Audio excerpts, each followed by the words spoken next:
Este hombre debe viajar muy lejos para cerrar una venta, pero no imagina que su cliente traería el horror y el caos a su ciudad. En la tranquila ciudad de Wisborg, Thomas Hutter y su esposa Ellen viven en un matrimonio lleno de amor y felicidad. Ellen es una mujer dulce, sensible, y Thomas por su parte es bastante risueño e inocente. Esta le reclama por haber arrancado flores tan hermosas y él nada más se limita a abrazarla dulcemente.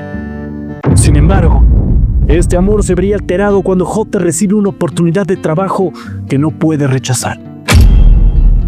Este hombre se llama Nock, es algo extraño y es el jefe de Hutter en una agencia inmobiliaria. Este recibe una carta del conde Orlok, un cliente que desea adquirir una casa solitaria y silenciosa en Wisborg, ubicada justo enfrente de la residencia de Hutter y Ellen. Nock le encomienda a Hutter la tarea de ir a cerrar este trato.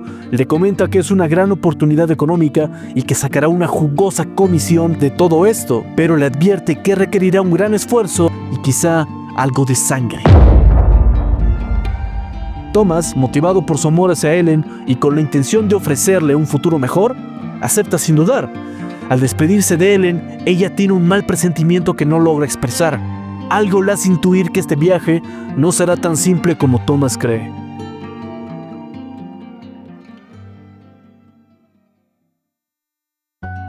Thomas empieza su viaje y al pasar por una aldea decide parar a comer algo. Al hablar con las personas en la posada, los habitantes se muestran horrorizados al escuchar hacia dónde se dirigía. Thomas decide que es hora de partir, pero el dueño de la posada le advierte que no debe salir de noche, ya que los hombres lobo merodean en los alrededores. Esa noche, Thomas encuentra un pequeño libro sobre maldiciones y vampiros, pero lo guarda sin darle mayor importancia. Al día siguiente, Thomas continúa con su viaje en carroza hasta que los conductores se niegan a avanzar más allá de un punto en específico, temerosos de lo que habita más adelante. Decidido, Thomas continúa a pie hasta que un carruaje misterioso aparece. Su jinete, con un aire algo fantasmal, lo lleva hasta el castillo del conde Orlok. Al llegar, Thomas es recibido por el conde, un hombre calvo, delgado, con rasgos inquietantes y una mirada penetrante. Esa noche, mientras comparten la cena, Thomas se corta un dedo. El conde Orlok reacciona con una gran agitación al ver simplemente una gota de sangre.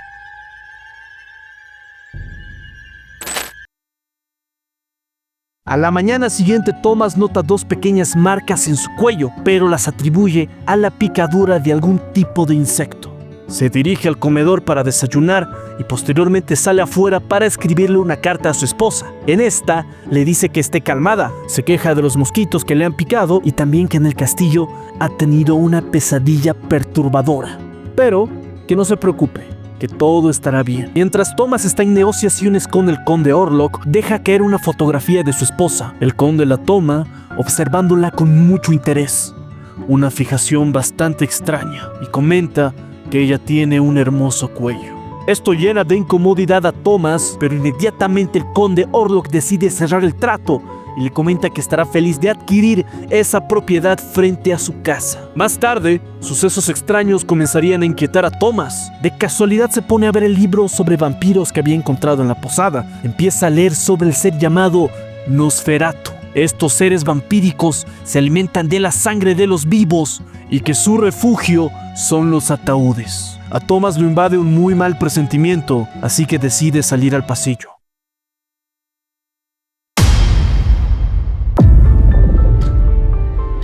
Thomas ve al conde en el pasillo y queda horrorizado. Empieza a correr por su habitación. La puerta se abre sola y el conde se acerca lentamente. Hutter no tiene otra opción más que esconderse bajo sus sábanas. Esa misma noche, Ellen se despierta de golpe y como si estuviera en un trance, se levanta sonámbula caminando hacia el balcón de piedra, como si algo invisible la llamara desde el vacío. Cuando parece que se va a caer, es salvada por Harry, quien la lleva a la cama. En ese momento, Ellen, sintiendo el peligro que está pasando Thomas, grita su nombre desgarradoramente. Esto produce una muy fuerte atracción sobrenatural hacia el conde Orlok, que inmediatamente deja en paz a Thomas y se retira. El amanecer apenas iluminaba el castillo cuando Thomas despertó. Perturbado por un mal presentimiento, decide explorar el castillo. Al descender a la planta baja, encuentra un ataúd. Al abrirlo, su sangre se hela cuando ve al conde Orlok, inmóvil, durmiendo en su interior. En ese instante, la verdad lo golpeó como una pesadilla hecha realidad. El Nosferatu no era un mito.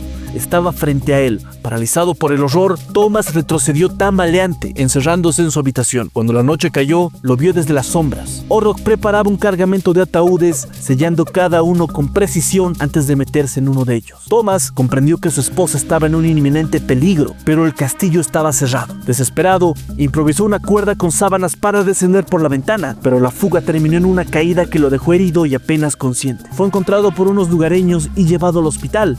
Este despierta asustado y de golpe gritando ¡ataúdes! El conde Orlok navegaba rumbo a Wisborg, oculto en uno de los ataúdes que yacían dentro del barco. Los marineros inquietos levantaron uno de ellos y encontraron ratas y tierra. El ambiente de la nave se tornó de terror.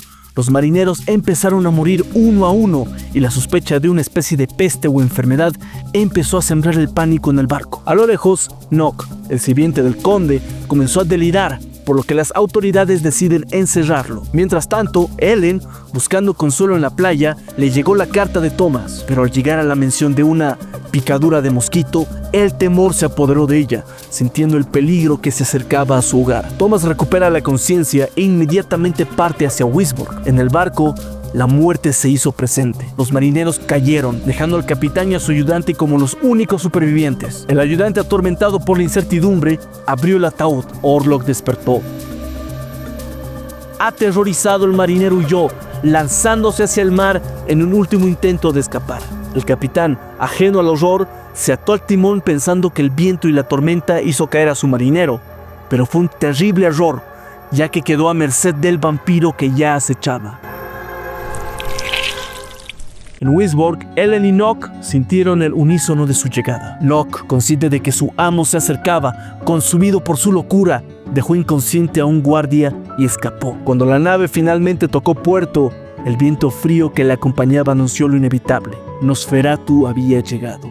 Es así como el conde Orlok, junto a sus ataúdes con tierra que le daban su poder, comienza a trasladarse por las calles de Wisborg. Thomas también había llegado, exhausto, pero determinado, encontrándose finalmente con su esposa. Pero Ellen no se encuentra bien, que al sentir la presencia del conde Orlok cerca, se desvanece en el sofá. Thomas se limita a abrazarla y decirle que todo estará bien. Al día siguiente, un grupo de oficiales encontró el barco varado en el puerto. Dentro, el cuerpo sin vida del capitán que seguía amarrado al timón. Al revisar el diario de la nave, las autoridades descubrieron relatos inquietantes. Ratas infestaban la nave y los marineros habían caído uno a uno. Temiendo una plaga, dieron la alarma a toda Wisborg, ordenando a la población que permanecieran en sus hogares. Pero esto de nada serviría porque las personas empezarían a fallecer casa por casa. Esa misma noche, Ellen, inquieta por un mal presentimiento, encontró el libro que Thomas había llevado consigo. A pesar de sus advertencias, algo casi como una fuerza invisible la impulsó a abrirlo. Leyó en silencio, descubriendo un terrible pasaje que explicaba cómo derrotar al Nosferatu. Una mujer de corazón puro debía dejarse morder por él, reteniéndolo hasta que suene el primer canto del gallo. La figura del conde Orlok parecía estar en todas partes, observándola, atrayéndola con una fuerza sobrenatural que la asustaba mucho. La ciudad de Wisborg sucumbía al caos, las muertes se multiplicaban y los rumores sobre un monstruo se hacían más fuertes. La gente, guiada por el pánico, apuntó a Nock, convencidos de que su locura y su huida de la cárcel lo señalaban como el culpable. Una turba lo persiguió por las calles, pero Nock, astuto y desesperado, logró esconderse. Esa noche, Ellen volvió a ver. El conde Orlok estaba allí y esta vez no habría más juegos. Una certeza aterradora la invadió. El vampiro vendría por ella. Desesperada miró a su esposo y sin más opción le dijo que se sentía enferma. Thomas partió en busca de un doctor, dejando a Ellen sola. Desde su ventana buscó al conde, pero no lo vio. Lo supo entonces. Ya estaba dentro.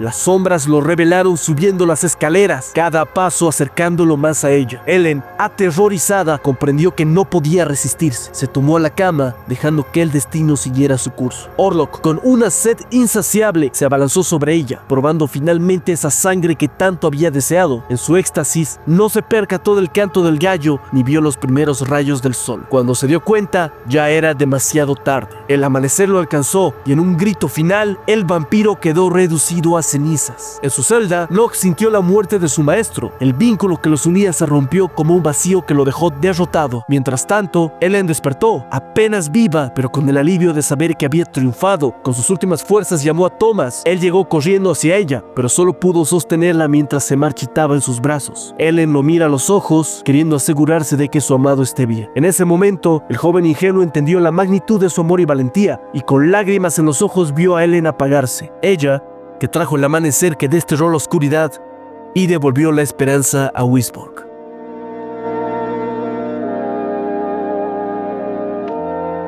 Es interesante cómo, a pesar de todo el miedo que Ellen siente, ella se convierte en la clave para derrotar al final a Nosferatu. A lo largo de la película vemos cómo la desesperación y el miedo la consumen, pero cuando llega el momento de la verdad, ella decide sacrificarse para salvar a su esposo y a la ciudad. Algo para pensar también de esta película es que ya tiene más de 100 años. Recientemente ha salido una versión remake de esta clásica película que aún no me vi, pero si quieren que la traiga al canal, déjenmelo aquí en los comentarios. Para más resúmenes épicos de películas clásicas y actuales, suscríbanse y comenten cuál quisieran que traiga próximamente.